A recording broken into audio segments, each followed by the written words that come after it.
the Faster 26.2 has a question for you. No, it's a marathon runner. Apparently, his real name's Brian, though. He says, fellow Brian here.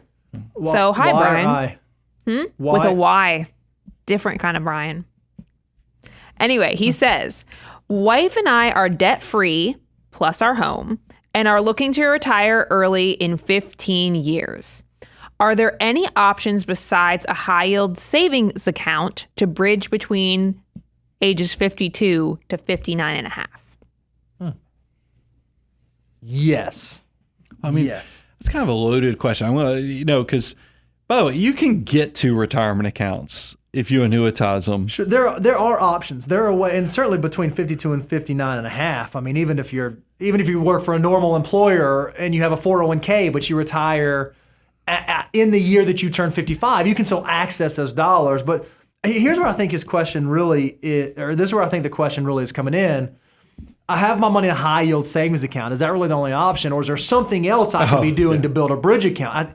I think that's really the crux of it. Like, my money's sitting in cash. It seems like I'm wasting it. I'm not letting it do anything for me. Might there be something else? If retirement's 15 years away, but it's going to be before I hit 55 or 59 and a half, where should I park some dollars to go to work for me? I mean, I feel like we haven't done it enough in this Q&A session, so I'll use this as the opportunity to talk about the financial order of operations. And one of the key things we talk about in step 7 of hyperaccumulation is your 3 buckets, your taxable brokerage accounts or your after-tax buckets. You've got your tax deferred, which is all your employer matching or historically employer matching. And then you got your tax-free Roth buckets, which are, growing without ever paying taxes on them. So Brian, what Bo was just alluding to is, assuming you're now at step 7, is we love for bridge accounts, especially somebody who thinks they're part of FIRE and going to retire early.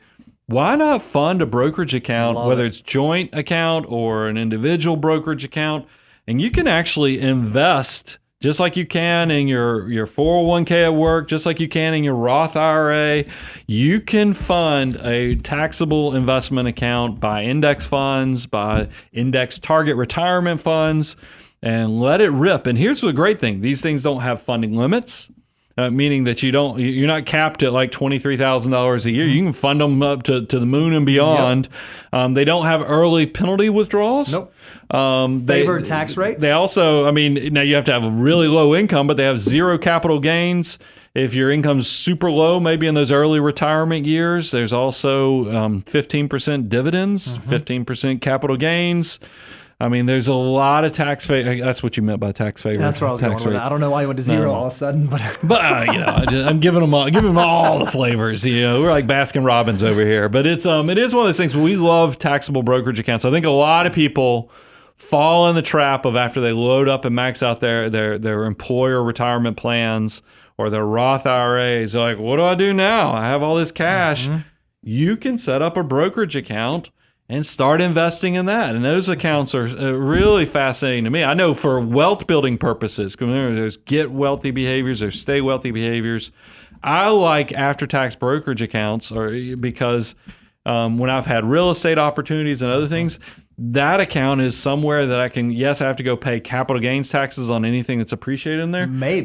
But it's an easy place to go get access so I'm not retirement rich, but life poor and opportunity poor by not having that bridge account built up. What I love, though, is even if you are doing the taxable brokerage account, there's even a way you can tax manage it through time. If you're doing loss harvesting during volatile periods, and if you're someone who's charitably inclined and you're implementing a charitable giving strategy, there are ways that even though you're investing those dollars and even though that account is growing, you can still have access to your capital without triggering a substantial amount of taxes. Now, that might not always be the case as the account gets bigger and bigger, but if you're doing the things that we talk about on this show all the time, it's not incredibly difficult to get access to those funds, and it's a great place that will allow potentially even future planning opportunities. So let's say that you do retire early, and you've built up your after-tax account enough that not only can it provide your bridge account money, but you may also start doing like Roth conversions or that kind of thing where you can manipulate the tax code to your benefit.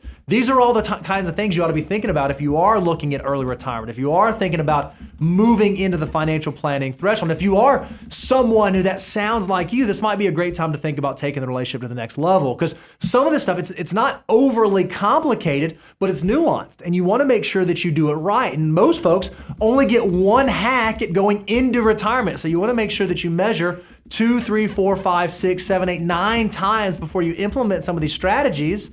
And it might be helpful to have a co-pilot go on that journey with you. So if you sound like someone who might be interested in that, I'd encourage you, check out the website. Go to aboundwealth.com, work with us. You can check out moneyguy.com, work with us. And we'd love to figure out how we could be a part of your financial journey. Well, I love what you just said, because it is one of my favorite things is working with people approaching retirement or even entering into retirement, is because that is when the heavy lifting occurs. That's when Roth conversion discussions happen. That's when we talk about that 0% capital gains.